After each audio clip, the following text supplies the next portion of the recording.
শুভ সন্ধ্যা। ১৩তম জাতীয় সংসদ নির্বাচনের প্রস্তুতি চূড়ান্ত পর্যায়ে। সিসি এর ভাষণ, রেকর্ডিংয়ের উদ্যোগ। দল বিলুপ্ত করে বিএনপিতে যোগ দিলেন বিএলডিপি চেয়ারম্যান। শুরুতেই নজর দিচ্ছি দেশের রাজনৈতিক পরিস্থিতির দিকে। আগামী ১৩তম জাতীয় সংসদ নির্বাচন অনুষ্ঠানের প্রস্তুতি প্রায় চূড়ান্ত করে এনেছে নির্বাচন কমিশন ইসি। নির্বাচন কমিশন সচিবালয় সূত্রে খবর, এখন কেবল তফসিল ঘোষণার আনুষ্ঠানিক সময়ের অপেক্ষা। খবরে বলা হয়েছে, প্রধান নির্বাচন কমিশনার সিইসি এর জাতির উদ্দেশ্যে দেওয়া নির্বাচনী ভাষণটি রেকর্ডিংয়ের জন্য প্রস্তুতি নেওয়া হচ্ছে।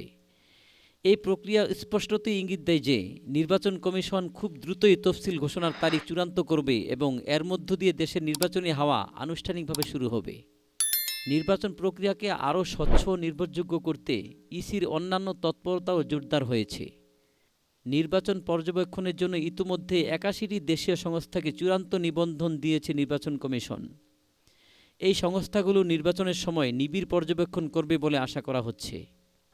অন্যদিকে রাজনৈতিক অঙ্গনেও একটি গুরুত্বপূর্ণ দলবদলের ঘটনা ঘটেছে। বাংলাদেশ লিবারেল ডেমোক্রেটিক পার্টি বিএলডিপি এর চেয়ারম্যান শাহাদাত হোসেন সেলিম তার রাজনৈতিক দলটিকে বিলুপ্ত ঘোষণা করে আনুষ্ঠানিকভাবে যোগ দিয়েছেন বাংলাদেশ জাতীয়তাবাদী দল বিএনপিতে। গুলশানের দলীয় কার্যালয়ে গিয়ে তিনি এই যোগদান প্রক্রিয়া সম্পন্ন করেন। এই ছিল আমাদের ২ মিনিটের নির্বাচনী ও রাজনৈতিক সংবাদ। অন্যান্য খবরের জন্য চোখ রাখুন আমাদের পরবর্তী বুলেটিনে। ধন্যবাদ।